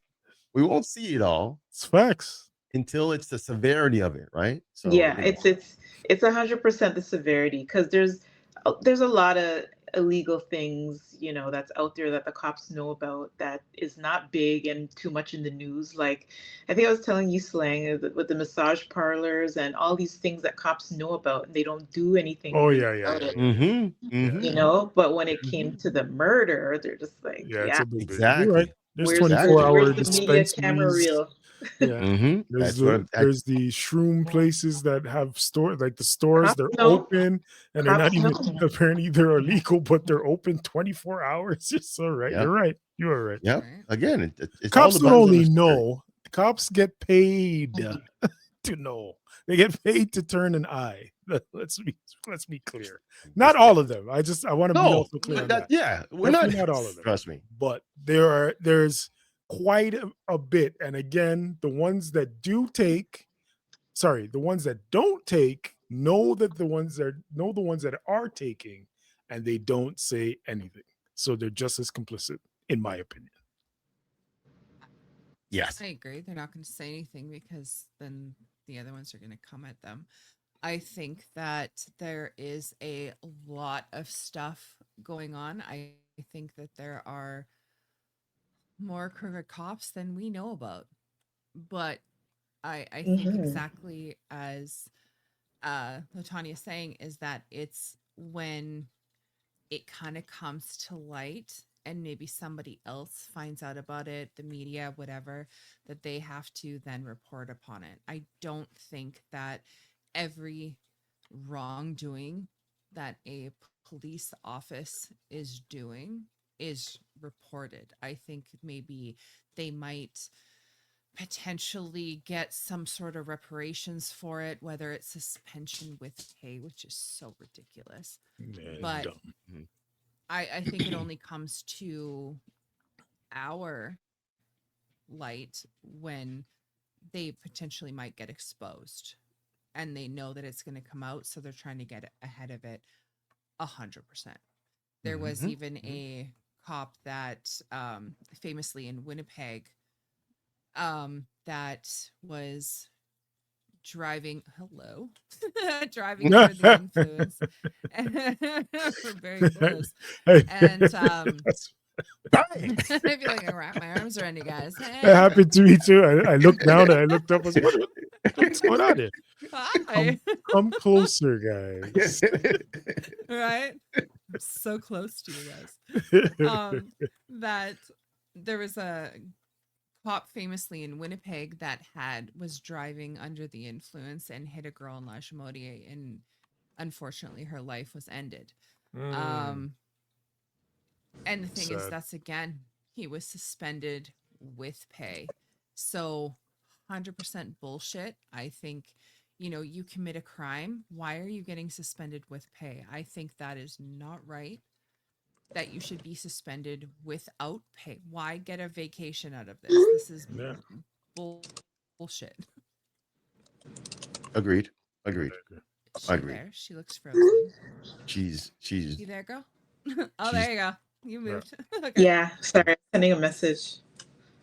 Somebody was calling while I was on the. Gotcha. We got. Okay. So this will definitely zoom us into the last question I guess I have here, and that's does power change people, or does it reveal who they already were? I think it's similar to money, which can grant power. I think it just brings out the real you more than anything.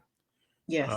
I don't necessarily think it changes you, and people might think that it changed them. Like personally. If they get the power, they might feel like it changed them, but it's because they weren't in that position before and they didn't know who they really would be in that situation. I always say that, like, you don't know who you are until you're in it. You can say whatever you want.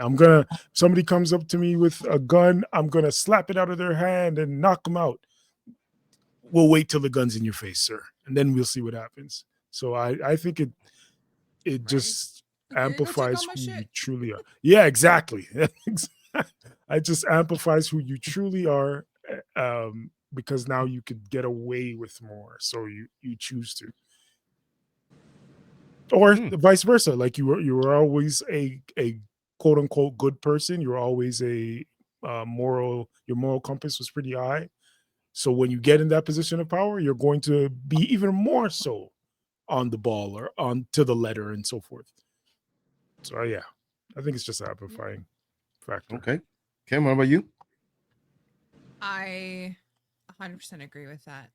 I have heard of people who have, let's just say, won the lottery. And there are some people who have literally given away all their money, whether it's to charities, to family, friends, this and that, given everything away to help everybody else but themselves. Or I've seen other people who have hoarded it, built their cabins on top of the freaking top hill on pillars, and they won't even let their families come over and spend the night because, well, no, they just want me for my money. So I've seen both sides of the thing, and I think my personal opinion is it just amplifies who you really are. I mean, you give somebody money, what are they going to do? Even if you were to give the person $100, what are you going to do with that $100? Are you going to spend it on some bullshit for yourself? Or if your husband or loved one or friend or whatever really needs that extra $100 to make their rent payment, are you going to give it to them? Are you going to help that animal in need, or are you just going to keep driving? Like, I think it just amplifies the person that you really are. Personally. I'm going to chime in. I'm going to disagree with everything what everybody's saying. I don't think power Ooh. changes. I didn't see anything yet. Oh, Yeah, you sorry. vote everyone.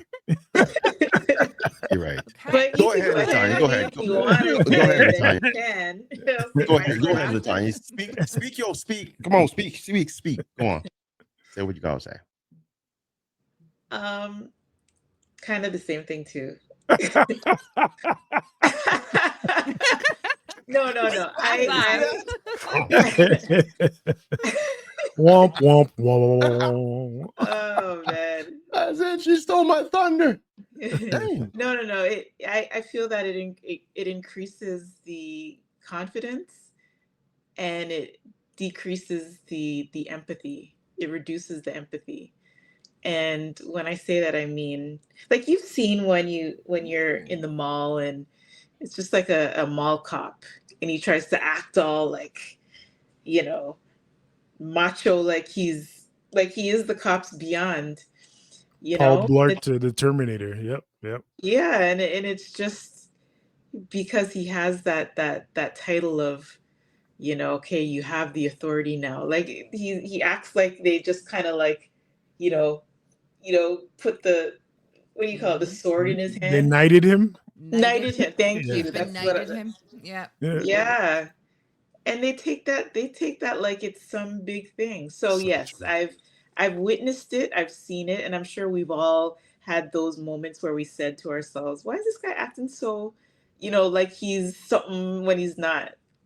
Because they got that authority. So they feel that strength. And so they act that way. But yeah, that's what I'm power. Yeah.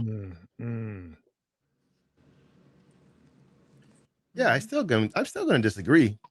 I honestly think it's a situational aspect when it comes to power. You know what I'm saying? Because again, that same person can be in the hospital doing a security job, and they're just happy to have that security job. It's what it is, right? You see your boy that's a security guard that's walking in the mall. Is he gonna feel type of way and look? He's gonna dap you up and say, "Hey, what's going on? How you doing?" Again, It depends on the situation, right? If the situation tells him he has to kind of puff out his chest, they will. If he doesn't need to, then why would he? I've never done that. I've never done it in my life. Now again, Yeah, that's but me. isn't that who you are? Like, no That- matter what job you're Exactly. in, you're not puffing out your chest, no matter what the job is. But it's not amplifying it. I'm not. You're saying that I'm going to do more of me being me. No, I'm just going to be me. Yes, I venture to say you would do more of you being you, which is less, like you might do less popping out your chest because Well, that's not okay, who you are. okay. Well, knowing how I am, I'm a very giving person, right?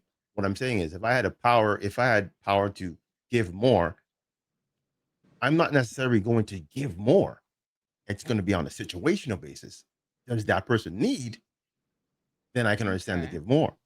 If they don't need, I'm not just going to give because I'm in this power to give. No, that doesn't make any sense, right? Well, no, You but understand what I'm it's saying? amplifying. Yeah, but it's amplifying who you are.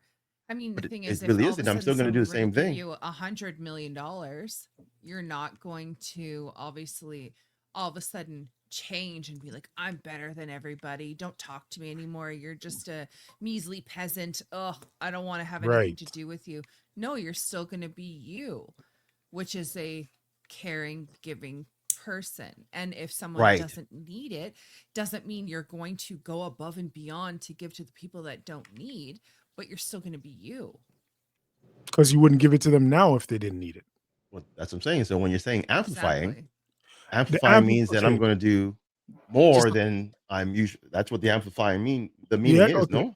let's explain. Amplifying means Yeah, I guess. Yeah. now, right now, you might not be able. You be able to give somebody $5 that needed it, Mm-hmm. but when you have 100 million, you'd give them 1,000. That same exact person Yeah. needs money, not a certain amount. They just need money. You'd Mm. give that same person that you feel needs it more money because now you have more of it. Hence amplifying. Making you quote unquote more Right. generous than you were before.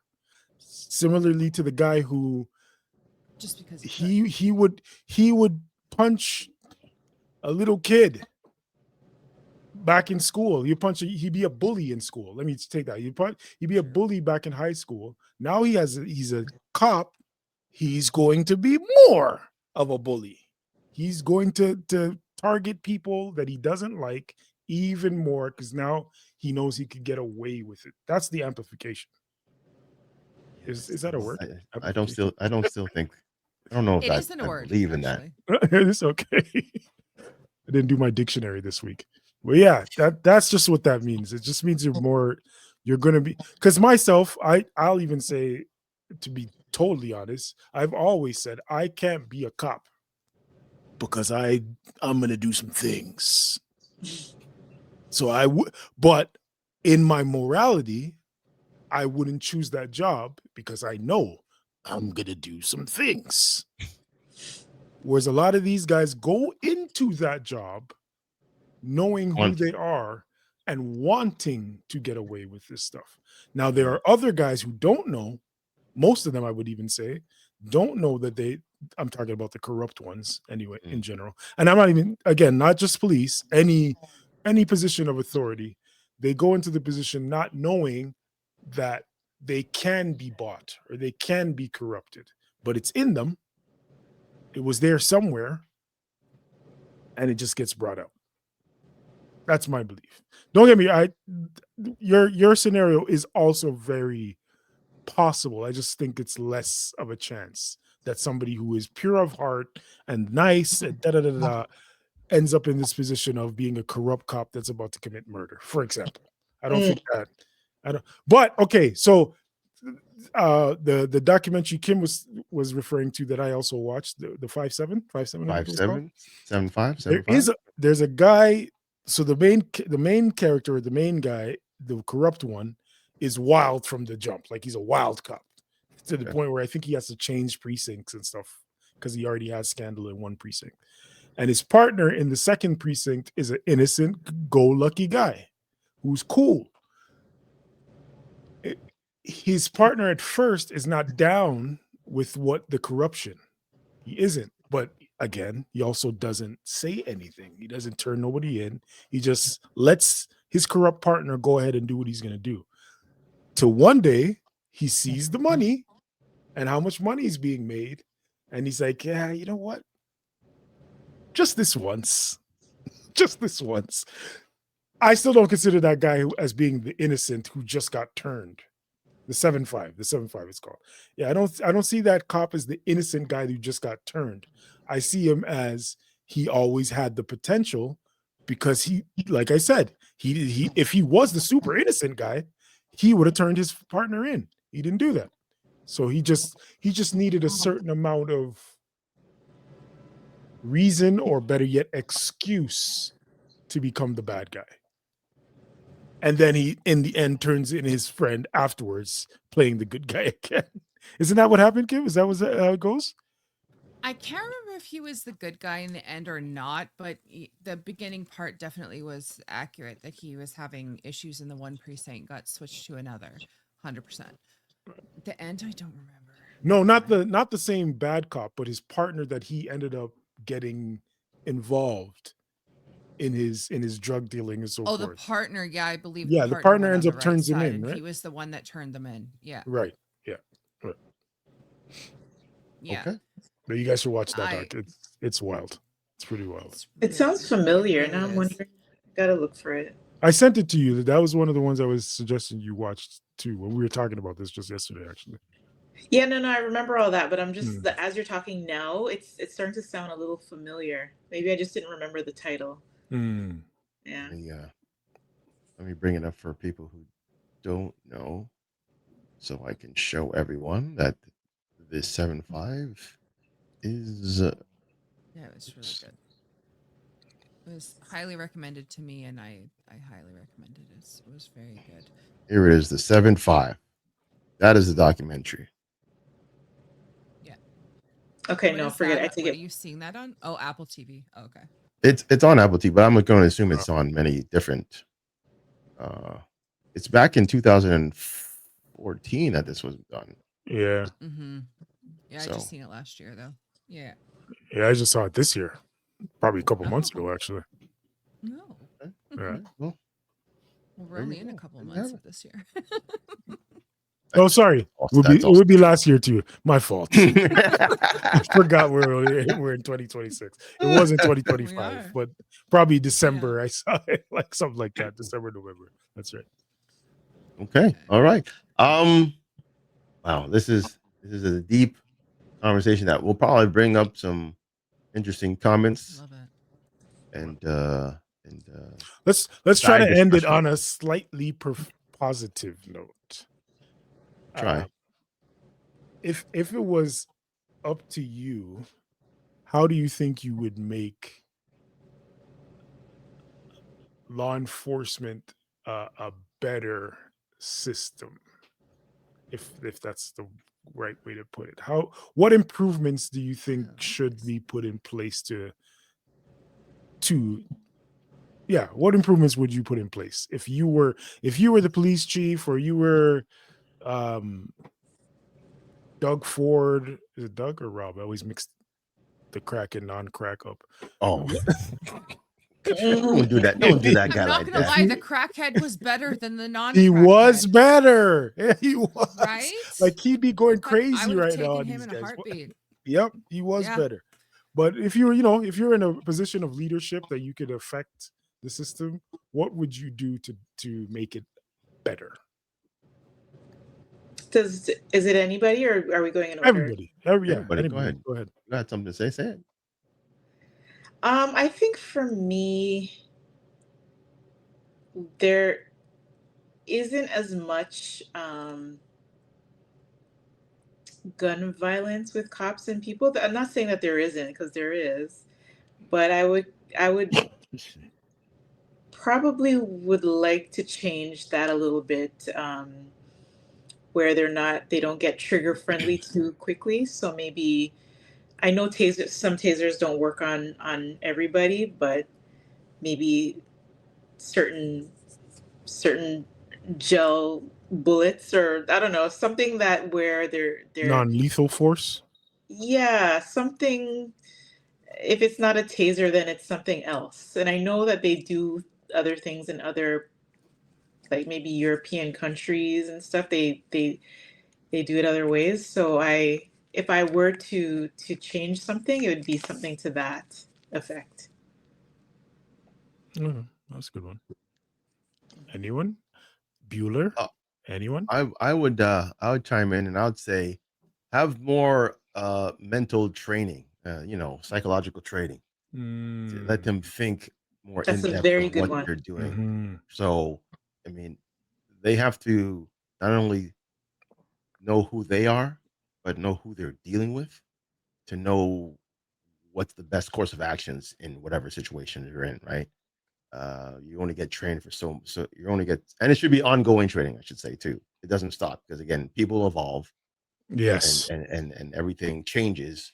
As we were talking about, something that was happening in the 70s is now not happening in the 80s, but there's something new. So you got to keep on going and keep on moving. So I think them getting constant or consistent training and an upgraded training on a mental level or a psychological level would definitely help all forms of enforcement, right down to the judges, lawyers, all of them. The system is the system for a reason. They're all part of the system, right? Mm. So if they continue to train them and show that they're learning how people are, you might get better results, and more people will respect the system. That's a That's good my one. take.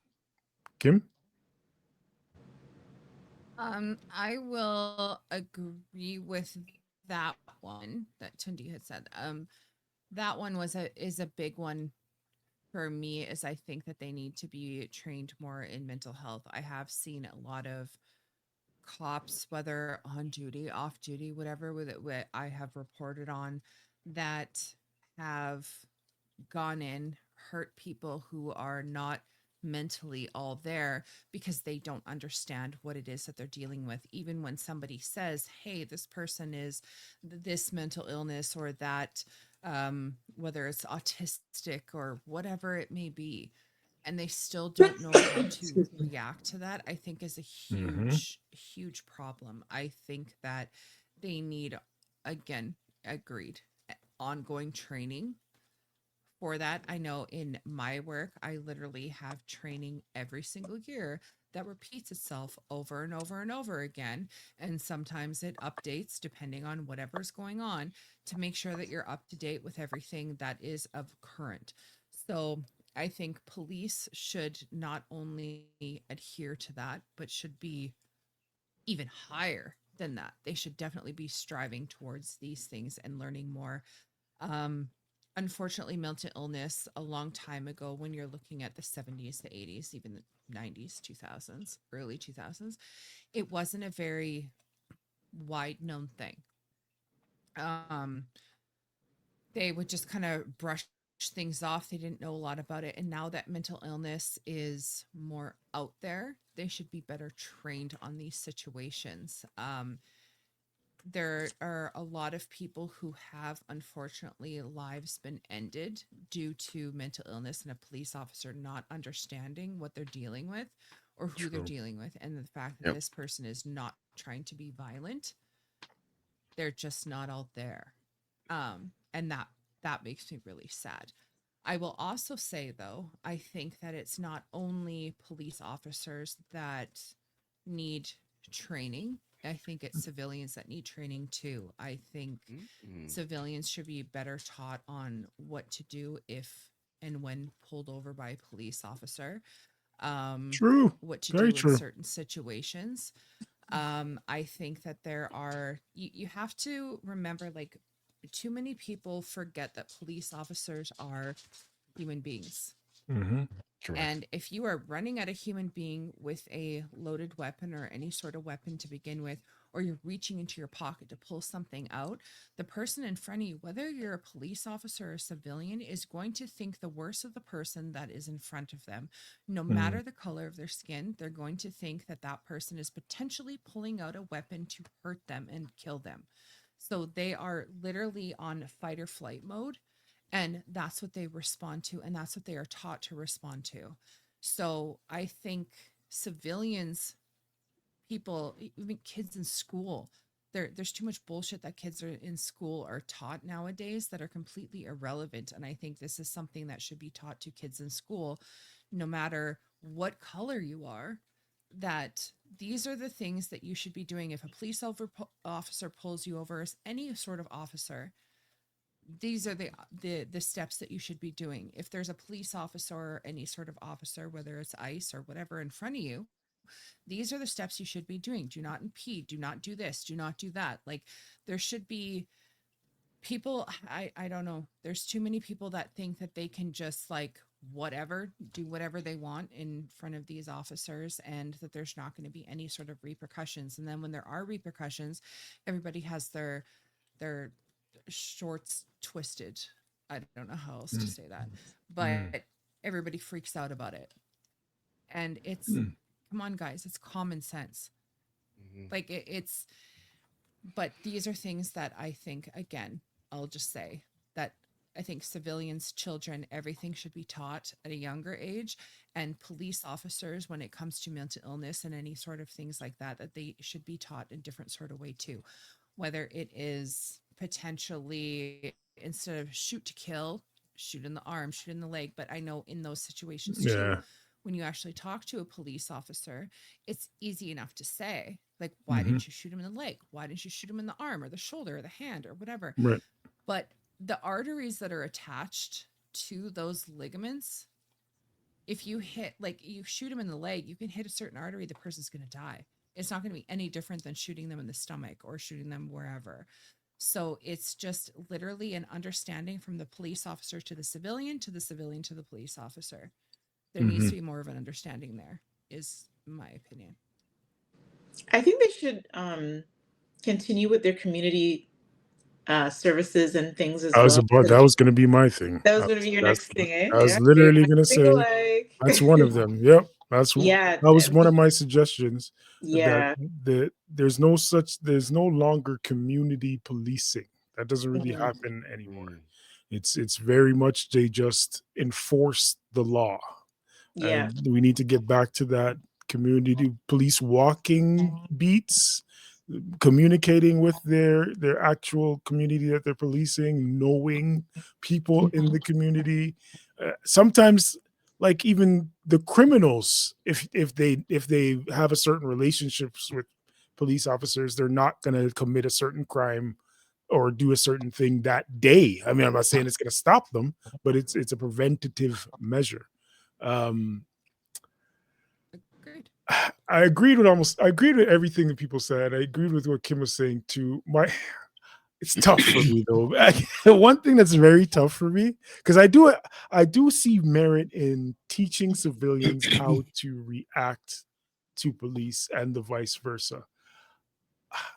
I think my issue is the idea that we should act a certain way so I guess, okay, so this is what I'm saying. If a police officer is coming at me with aggression that is unwarranted, I don't think I should be held to comply with everything he's doing just because he's a cop. That's my personal. The same way that, like, for example, the same way that we're saying it is common sense that if you're going to rush at a cop with or without a weapon, you might get shot. That makes sense to me. But it also makes sense to me that if a cop is coming to me as a human being with a certain amount of aggression, he should expect a certain reaction, because I'm also human. I'm also, not just because you have a badge, should I act a certain way when you're doing wrong, quite frankly. That's tough for me. The whole just comply way of thinking is very tough for me. And I also think they take that and run with it. That is what they do.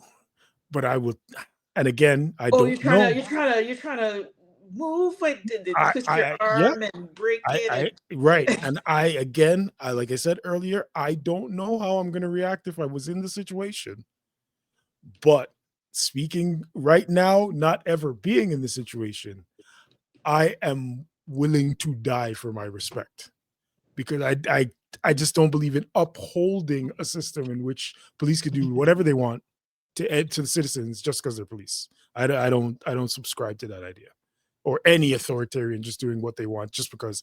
I don't think a teacher could do whatever they want to a student just because they're a teacher and they're in a position of authority, or a parent could do whatever they want to a child just because they're the child's parent. We could go through a gauntlet of positions of authority in which they shouldn't just get away with whatever they want, and that person should just say, okay, you know what, you're a cop, I'll let you push me around, or talk to me however you want to talk to me because you're a cop. Or no, I don't. I'm sorry, you call me a bitch, I'm calling you a bitch. That's just to put it plainly. I don't care who you are.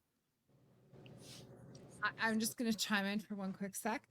I will say I do agree. However, I'm not going to, if a cop or criminal is coming at me, warranted or not, and they have a weapon, I am unarmed. And even if I was armed, I know it's going to come back at me. Valid. Especially if it's a police officer. They're not even going to listen to what I have to say if I tell them that it was warranted or not warranted. Not at all. They're gonna be like, you shot a police officer. That's it. You were behind bars.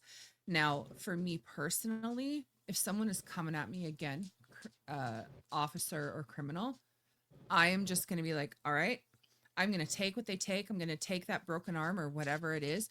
But you better believe I am going to be opening my mouth about it. Valid. I will definitely go out there, raise my concerns, talk about somebody, potentially sue said officer because of the way that I was mistreated, but I'm not going to fight back. I mean, me personally, I have seen even my child arrested and fight back with the police officers. I'm like, what are you doing? Stop resisting, you fucking dumbass. Sorry for swearing again, but it's just, come on. Like, I understand that you may think that they're in the wrong right now. That might be warranted, that might not be warranted, but just shut up, do what you got to do, fight after, not with a person who is at high volume and has a weapon. To me, that is just a recipe for disaster, and you are going to end up the one on the losing end of it. You're nine times. She's right. You're right. Yeah. You are, and technically, that is the smarter way. I think what I'm also speaking to is my natural reaction, because if I'm thinking, everything you just said is what I'm doing. But just like if somebody comes and punches me in my face, I may cry and not even punch them back, but I may also turn around and punch them right back. Reflex. Because yes, it's my reflex, exactly that. And I think both are understandable, but yeah, you're absolutely right, Kim. One is smarter than the other, definitely. Quote unquote. Yeah, my knee-jerk reaction to if you and I met in the back alley and you were coming at me, well, as far as I know, you're not a cop. I'm probably going to, and you don't have a weapon, I'm probably going to throw hands with you. Right. Like, all right, let's do this. Yeah. Go on, you got Kimmy. a gun on me? and that's the thing. Like I'm it's funny. Got you. I may be the opposite in that situation. Because in my mind, it's also, I guess it's the higher standard holding. In my mind, the cop is trained not to treat me a certain way, or he should be trained not to treat me a certain way. The civilians, are, however, they can do whatever they want. Like you could be however you want, because you're not in a position in which you're supposed to. How do you think a cop is trained if somebody is coming at you? If somebody is coming at you, whether armed or unarmed, and There's potentially multiple ways to handle that, though. Yeah. Okay. Sorry. Agree. It's what your question is somewhat rhetorical, because I absolutely agree. If I'm coming at the cop, I expect a certain reaction. I'm more speaking of in the other way around. If the cop is coming at me, what reaction he expects is not necessarily the same thing. because I'm feeling threatened now. In a situation, let's even take the cop civilian thing Yeah. out of it. If you're threatened, you react the way you react accordingly. Let's say whatever that Agreed. is. A cop happens to have a gun, so to your point, Fight. they have a much better chance of winning whatever that confrontation is. But if a cop is coming at me and I'm in my mind is I didn't do anything wrong. I'm just here. He's looking for somebody else. I fit the description, all of these things. I don't necessarily think he should think that I'm just going to comply because he's a cop. True. I'm now in fight and flight as well. I might not even see the badge. Like my mind is, I might go blank on him. I might not even see the badge. Mind you, he has the position of authority in which he could beat me up, kill me, and likely get away with it. I was going to say that it's the danger that totally comes understand with the all reflex. I totally understand all that. I do. But with a weapon in my hand, it could go both ways. So back to we both need to be trained on how to treat each other. I agree with that. That's why I absolutely agree. We both need to be trained on how to treat each other better. I just don't necessarily believe that the citizens training should be shut up and do whatever they say in the moment because it's better for you. I don't know. I'm torn. Let me say that. Which is fair. All right. I mean, All right. to be fair, one of the times that I did get pulled over by the police that I kind of escalated, I was inebriated and they thought I was holding a beer in my hand. I mean, I was inebriated, but it wasn't a beer. And right away they come out of the car, lights are on me, put the beer down, because you're not allowed to be drinking in public and walking in the streets. And of course, me being me, not of sound mind, I was like, it's a fucking root beer. Like, I was so mad and I threw it towards them. And my friends had to pull me back. Like, what the fuck are you doing? Yeah. That part. Like, seriously. And like, they can't, that's the time I got a ride in a cop car. But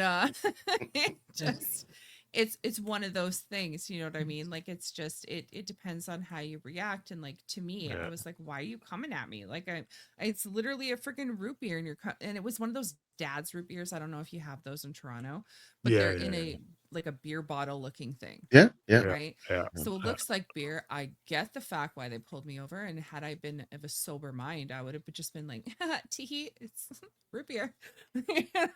But in my inebriation, that was not my response, which did not go my way. However, things could have been much, much worse. Oh yeah, 100%. For sure. Depending on the scenario and the situation, yes, it was a stupid decision I did. Sometimes it is what it is. Mm-hmm. Just glad you're out of that situation healthy. All right. So And not a dumb teenager anymore. there you go. Yeah. There you go. Yeah. All right. That's 2 hours of goodness right there, man. Jeez, bro, that might be one of our longer ones. This is good. It's probably the longest one we've had. So again, is a topic that is Really? controversial Right. and kind of picked on a lot of different ideas and different kind of avenues. So I loved it. I mean, I was just sitting here just listening. I'm like, because I was in a uniform for a while. I'm listening. I'm like, how does everybody else portray or react or think what a person in uniform thinks and does? So I took it all in. That's why I didn't say too much. I'll say a few things, but We should have got more listening. on the actual training. Nah, bro, you're not allowed to say that stuff on camera. Oh, you're not for real? You can't do See, that. another example of what needs The to be system. public. The system. I told you, Hiding that's the part of the Just like system. my job. Yeah. Exactly. You can't say too much, or the system will get you back. Anyways. Nope. We want to thank Uh-huh. our guests, Latanya and Kim, for gracing us for their presence. Thank you. Do we have the applause? Yeah, the applause. There's the applause. Of course, the guy has to do the wave. Oh man, The waving, what is it? The waving and Blatantly Balloon Man or whatever. Oh my god. Oh yeah, I know what you're talking about. I don't remember what the heck it was called. Do you remember Yes. that from Family Guy? That's all I think about. You're way past whatever when you're doing this stuff right now. But yes, first off, let's give us some information on your social medias and your projects. We'll start with Latanya right now. I right now have a YouTube video that I'm a show that I'm working on. It's called Around the World in 5 Bites, where I go to different restaurants and explore the cultures of the diverse Toronto that we have. It's pretty interesting. So on YouTube, it's called Around the World in 5 Bites. I'm on TikTok, where I also do food things and have discussions as well. And that is also Around the World in 5 Bites, but it's the number 5. And I'm also on Instagram, Chase the Flavor 2020, and Around the World in 5 Bites. Okay. And Miss Kim, give us your lovely information.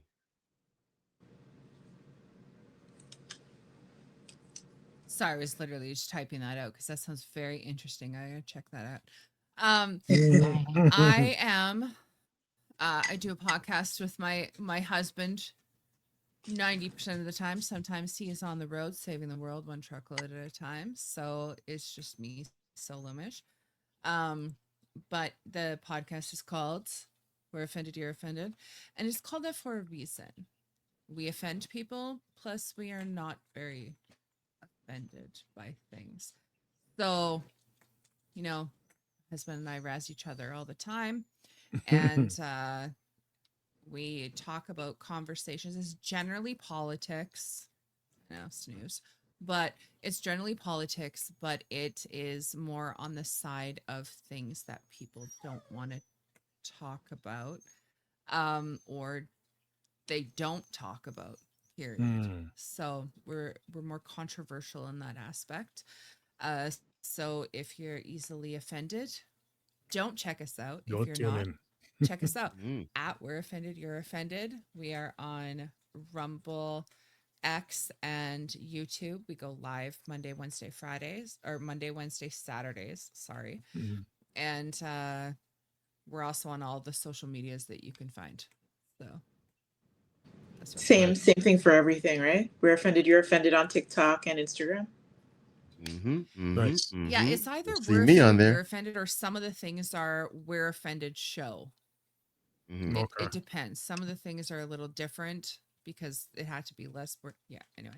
Yeah. We're Offended, You're Okay, Offended, yeah. We're Offended Gotcha. Show. Yeah.